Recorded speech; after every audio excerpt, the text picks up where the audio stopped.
এইভাবে যদি নির্বাচন চলে তাহলে মানুষের প্রত্যাশিত যে নির্বাচন সেটা নিশ্চিত হবে আমরা আশা করি। এবং নির্বাচনে যদি কোনো ধরনের ষড়যন্ত্র না হয়, সুষ্ঠু নির্বাচন হয়, তাহলে বাংলাদেশ জামাত ইসলামী বিজয়ের আশা রাখে। সারা দেশ থেকে যে খবর পাচ্ছি আলহামদুলিল্লাহ আমাদের অবস্থা খুব ভালো, এবং সুষ্ঠু নির্বাচনে যে কোনো রায়কে জামাত ইসলামী মেনে নেবে ইনশাআল্লাহ। আর নির্বাচন নিয়ে যদি কোনো গভীর ষড়যন্ত্র হয় তাহলে আমি মনে করি যে সেটা দেশের জন্য অত্যন্ত কল্যাণ হবে এবং দেশকে আবার অন্ধকারের দিকে নিয়ে যাবে। তো আমি আশা রাখি, এখন পর্যন্ত চৌদ্দগ্রামে ইলেকশন নিষ্পত্তি চলছে, প্রচুর প্রশাসনের লোক আছে।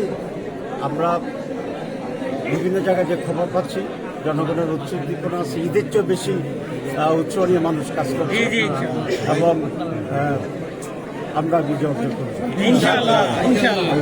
আমরা আশাবাদী। আপনাদের সবাইকে ধন্যবাদ।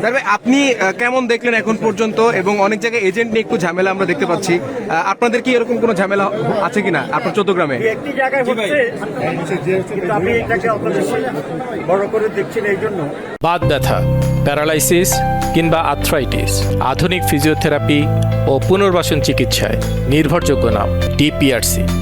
95% জায়গায় স্মুথ ইলেকশন হয়, এটা অ্যাকসেপ্টেবল ক্যাটেগরি ইলেকশন।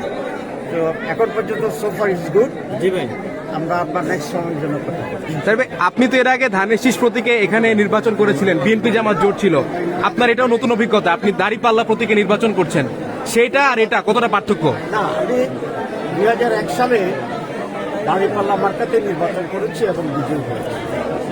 শুধু 2018-তে আমরা জোটভিত্তিক ধানের শীষ দিয়েছিলাম, কারণ তখন আমাদের দাঁড়িপাল্লা এটি হাইকোর্ট থেকে কিন্তু সেই নির্বাচনে আমি চট্টগ্রামে ঢুকতেই পারি, আমরা আসতেই পারি, সেটা কোনো নির্বাচন ছিল।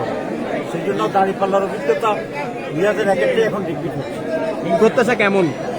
ইনশাআল্লাহ বিপুল ভোটে আমরা জয়ের আশা রাখি। আমরা যে ভোটার উপস্থিতি দেখতে পাচ্ছি, আপনিও বলছেন যে এখন পর্যন্ত যে পরিবেশ আপনি দেখলেন তাতে ভোট করতে পারে এবং ভোটের ফলাফল মেনে নেওয়ার বিষয়ে আপনার কি অবস্থা?